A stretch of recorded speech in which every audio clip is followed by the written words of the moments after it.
É grande o número de crianças abandonadas na cidade de São Paulo. Por semana, são deixados mais de 15 menores em portas de hospitais, de igrejas, escolas ou até mesmo na rua. E o problema não é de hoje. No início do século XIX, o abandono de recém-nascidos era frequente e eram procuradas alternativas para solucionar o caso. A Santa Casa de Misericórdia apresentou uma opção. Em 1825, foi iniciada a Roda dos Expostos na Santa Casa de São Paulo pelo primeiro governador, que era o Lucas Antônio Monteiro de Barros. Nessa época, ele era provedor da Santa Casa de Misericórdia de São Paulo. Foi criada para atender os indigentes, os necessitados, os carentes. A nossa roda iniciou em 1825 e nesse período de 1825 a 1950, quando foi desativada, passaram pela roda 4.696 crianças pesquisadas dentro das minhas pesquisas. Existia um sino que soava na residência das irmãs. Esse sino possivelmente deveria ser colocado aqui e quando colocava a criança na roda dos expostos, ao fechar a roda dos expostos, o sino tocava. As irmãs de caridade vinha, abria a portinha, aqui essa portinha ficava dentro da Santa Casa e era recolhido a criança e as irmãs levavam para os cuidados médicos. Ela sempre colocava a criança e um bilhetinho ou um santinho junto. Pelas chagas de Cristo lhe peço guardarem este papel junto com meu filho, que eu, se Deus me der vida e saúde, daqui a alguns meses darei o que eu puder para encontrar meu filho. Peço não o darem sem que levem uma carta igual a essa e o retrato também. Se morrermos sem nos vermos mais, que Deus nos junte nos céus. Adeus, meu filho. Pede a Deus por mim. Adeus. A maioria das crianças não tinha. As mães que acho que tinham um pouco de remorso é que deixavam um santinho com o nome que iriam voltar para buscar. Acho que as mães não se arrependem, né? Porque não, né? Mas para fazer festa elas sabem fazer, mas depois para criar o efeito da festa, não quer nem saber. Chorei uma vez que eu fiquei muito chocada, porque era um domingo que eu estava dando plantão na pediatria, colocaram uma criança que acabava de nascer só num lençol, todo ensanguentado, com a placenta e tudo. Eu creio que a Roda dos Expostos, ela precisa ser considerada no momento em que ela foi concebida, que ela foi utilizada. Atualmente, se nós imaginarmos as mudanças dos costumes que nós temos, dificilmente um filho fora do casamento, ou talvez você não teria uma coisa como algo extremamente vergonhoso para uma família, ou mesmo uma família sem tantos recursos. A Santa Casa tinha um educandário que ficava na rua Frederico Stade e as crianças que por lá passavam, que eram medicadas, iam para o educandário e ficavam lá nesse educandário até que houvesse uma adoção. Vinha gente para adotar a criança, mas aí a gente encaminhava para o juizado, porque aí ficava registrado onde foi a criança. A família era registrada, tudo, e a assistência social fazia controle na residência. As crianças que passaram na roda, muitas delas foram identificadas através dos registros e através de pessoas de famílias que por aqui passaram.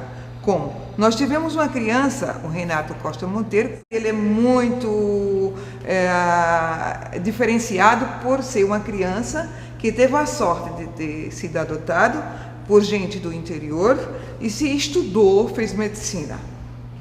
Né? Ele é de Guaxupé e mora hoje em Araçatuba. Esse menino, o Caluta está criando, ele veio da roda. Com 4, 5, 6 anos já falaram isso para mim. Então uma prima em Guaxupé, chama Nídia Costa Monteiro, 10 anos mais velha que eu. Essa Nídia tinha uma tia chamada Lucinda, que era muito grudada com a minha mãe. E a minha mãe levou essa mulher, depois me batizou, a madrinha Lucinda, para ajudar a escolher um filho. Então a Nídia conta, que a Nídia é a sobrinha da Lucinda, que a minha mãe foi nas meninas e falou e achava que, falaram para ela que mulher era mais fácil para criar. Mas ela não se encantou com as meninas e foi para os homens, né? Aí ela conta que a irmã Úrsula deu um toquezinho. Falou, Dona Tordina, pega aquele menininho clarinho ali, que ele é muito bonzinho. A senhora não vai se arrepender. É a única coisa que eu sei sobre a minha origem, da escolha da minha mãe. Mas a gente também não faz para ser agradecida. A gente faz com o fim de salvar a criança e para ser um brasileiro forte mais tarde. A gente aconselha, mas elas não têm, porque a criança não tem pai. E ela está lutando sozinha para criar esse filho. E ela precisa trabalhar, porque senão ela morre e o filho morre. Né? Condução difícil. Se ela não tem emprego, ela não tem dinheiro. É um emaranhado de problemas, viu? Segunda para minha filha é coisa esquisita, porque é assim, é adoção mesmo, é a única coisa que sobra, né? É adoção. Agora tem que ter sorte também. Se eu pego um pai que não tem recurso, né? Não sei se eu conseguir estudar, fazer o que eu fiz, né? Vem o dedinho do Criador. É muito difícil falar isso para você. Então, Renato, foi o seguinte, quando eu escrevi esse artigo sobre a roda dos expostos, ele foi publicado no periódico que é muito importante para os médicos, que é a revista da Associação Paulista de Medicina, especificamente no suplemento cultural dessa revista, e ele vai para o estado inteiro. Então esse suplemento acabou chegando a Araçatuba e o Dr. Renato se interessou e entrou em contato com a revista e a revista passou o meu endereço para ele. Com isso, nós travamos um contato inicialmente por e-mail e depois nós marcamos um encontro. Ele veio a São Paulo e nós nos encontramos na Santa Casa para ele ver a roda, tudo. E ele resgatou muitas coisas da história dele. Foi em março de 2001. Olha quanto tempo. Aí que eu fui lá ver a roda. Estava lá, morei 9 anos em São Paulo, era só chegar no museu, estava tudo escrito. Porque eu tinha um livro, Deitado na Roda, uma criança, batizado pelo nome de Renato, madrinha foi Senira Vale. Quer dizer, mas eu não procurava.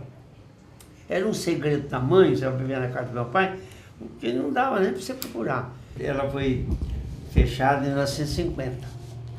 Porque tinha, não, vocês estão dando para o pai bêbado, ficar criando criança. Mas ela teve muita utilidade, né? Eu creio que até a década de 50 ela era muito interessante. Mas a partir de agora, eu creio que a ideia inicial, quando ela foi a justificativa para se terminar com a roda de uma maneira oficial, que foi se criar um escritório de adoção, eu creio que essa ideia seja mais interessante.